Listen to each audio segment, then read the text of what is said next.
আই মোৰ তপস্যাৰ হেতু যাব লাগে চিত্ৰকূটলৈ।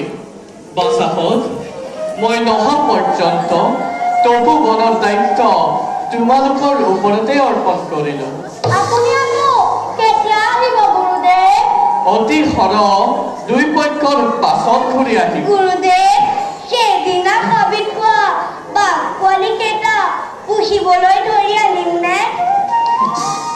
তোমালোকে আজি যে পঢ়িছিলা ক্ষত্ৰিয় তেজতকৈ ব্ৰহ্মতেজ, হিংসাতকৈ অহিংসাহে অধিক বুলি। বাঘ পোৱালি কেইটা যদি মৰমেৰে বস কৰি আনিব পাৰা তেন্তে আনিবা, কিন্তু ননাই ভাল।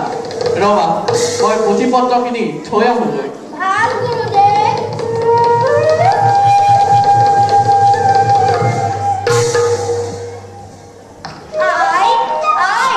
কঁঠাল গছৰ পাতবোৰ চুটি চুটি, পাতে তাৰ ফলবোৰ শকত।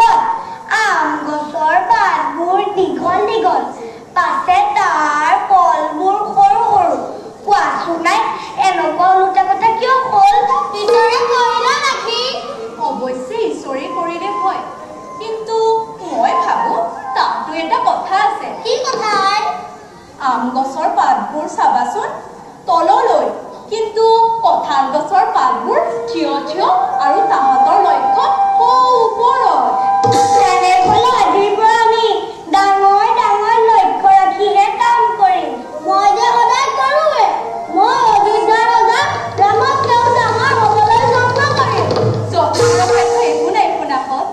বাৰু আই, আৰু এটা কথা সুধো, বেলিটো ওলাওতেও ৰঙা আৰু সৰুতেও ৰঙা হয় কিয়? মই ক'ব পাৰো। কোৱাচোন বাৰু।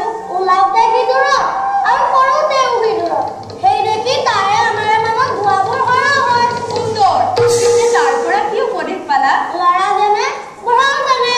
তাতোতকৈও এটা উপদেশ আছে। কি আই? সাধু পুৰুষৰ সুখতো আনন্দ আৰু দুখতো আনন্দ।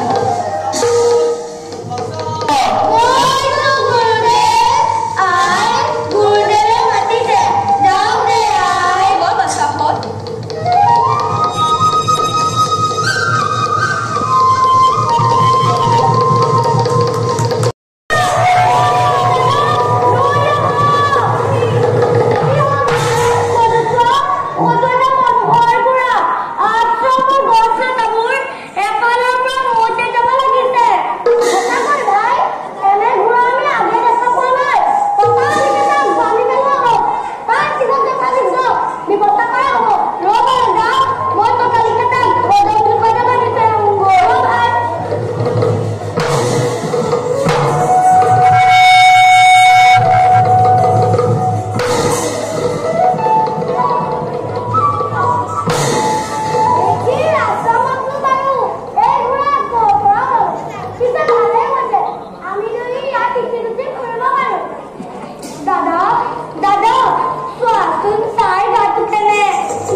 কোন তোমালো আমি এই তপোবনৰে ল'ৰা কি চাইছে তোমালো ঋষিৰ সন্তান তোমালোকৰ হাতত ধনুকৰ কিয় আমি বেদো পঢ়ো ধনুক আৰু মাৰো খেতিও কৰো গৰু ৰাখো উতাল কাটো কাপোৰো বওঁ ভাল কথা বাৰু আমাৰ ঘোঁৰাটো বান্ধি থৈছা কিয় আমাৰ ফুলৰ ফুলে ধৰা নষ্ট কৰা দেখি গৰুৱে সময় শস্যসাৰ নষ্ট কৰে তেন্তে মানুহে সিহঁতক বান্ধে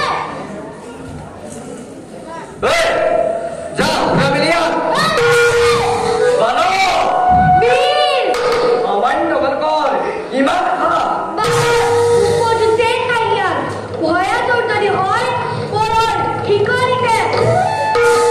যজ্ঞৰ ঘোঁৰা বান্ধিবলৈ বীৰ হ'ব লাগিব ৰজা হ'ব লাগিব জানা জানাই মই লৱণ দৈত্যৰ সন্তান ধৈৰ্যৰ সীমা উলংঘিবলৈ ইচ্ছা কৰা নাই দেখি অতঃপৰে মই ক্ষান্ত হৈ আছিলো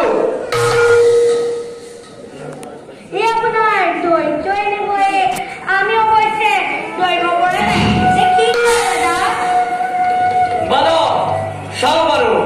চাওঁ বাৰু মই নিজেই ঘূৰা মোকলাই আনো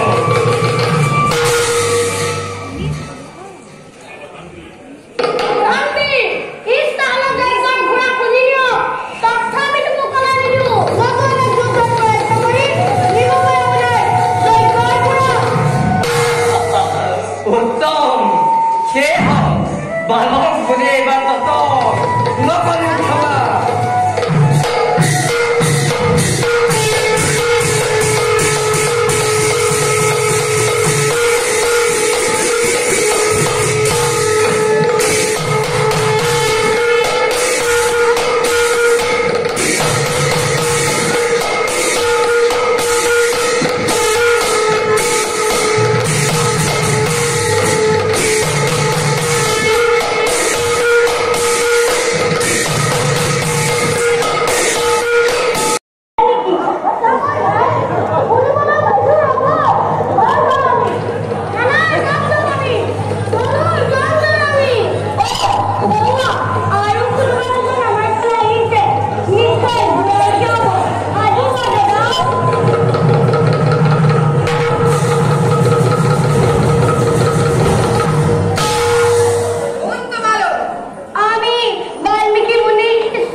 আমি নিজ বাহুবলে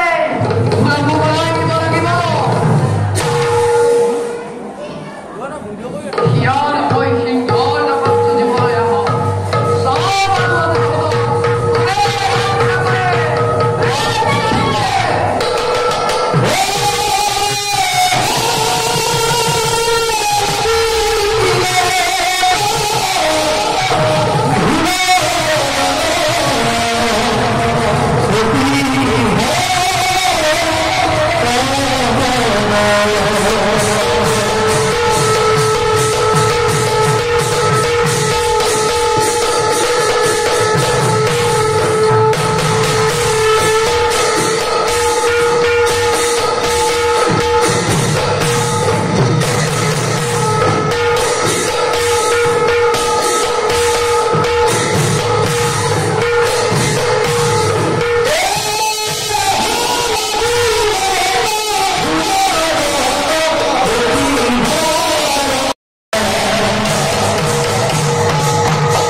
উৎপত্তি এতিয়া জীৱ খবৰ মহাৰাজ বৰকৈ গৰজা মেঘে বৰষুণ দিব নোৱাৰে কি ভাবিছে মহাৰাজ বুজিছো তপস্বী কিন্তু হৰিণত বৈতেজ অন্য তপস্বী বুকু ধপধপাইছে নেকি মহাৰাজ নহয় হে তপস্বীক গত কৰিলে কিমান পূৰ্ণ হ'ব তাৰে লাভ পাইছে মই পাহৰিছিলো পাই মহাৰাজে আমাক লুকাই শৰ মাৰিব দিবনে নে তপস্যা কৰোঁতে গান মাৰিব দিব বালক সাক্ষী হ'ব দেৱকুল যক্ষ ৰক্ষ গন্ধৰ্ব কিন্নৰ ক্ষমা নহয়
পৰীক্ষাত সুকলমে উত্তীৰ্ণ হৈছে।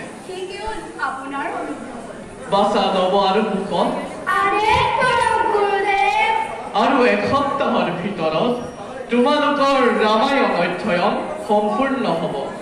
লংকাকাণ্ড শেষ কৰিলা নহয়নে? এতিয়া বাকী ৰৈছেগৈ উত্তৰাকাণ্ড। এই কাণ্ড শেষ হ'লেই তোমালোক যাব লাগিব বিন বৈৰাগী বেশেৰে অযোধ্যালৈ।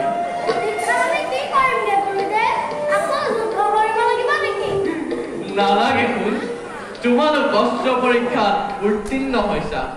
তাত গৈ তোমালোকে শাস্ত্ৰ শিক্ষা আৰু কণ্ঠ সংগীতৰ পৰীক্ষা দিব লাগিব।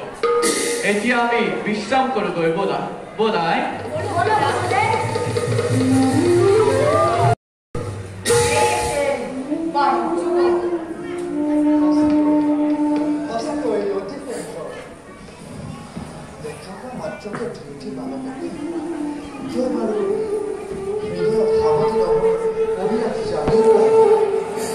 বালক যুগল কোন তোমালোক কিবা নাম কিবা ঠাম কাৰ শিলা শিক্ষা লৈ দেখে দেখে কৰিছা ভ্ৰমণ মই ল'ব মই কুশক উনিয়েই শিকালে আমাক ললিত ৰামায়ণ গীত তাতে আমি দেখে দেখে গাওঁ জনে জনে মানুহৰ কাণে কাণে ৰাম নামৰ মাধুৰী বিলাওঁ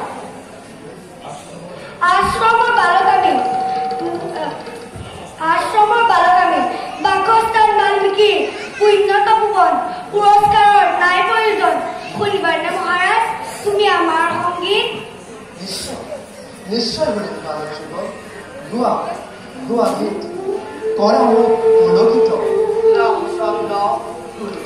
ইয়াত নহয় ভূমতি তীৰৰ অশ্বমেধ যজ্ঞ মণ্ডপত বালকৰ সংগীতৰ উপযুক্ত স্থান ব'লা ব'লা বাইদেউ যাওঁ আমি যজ্ঞৰ স্থলীলৈ ব'লা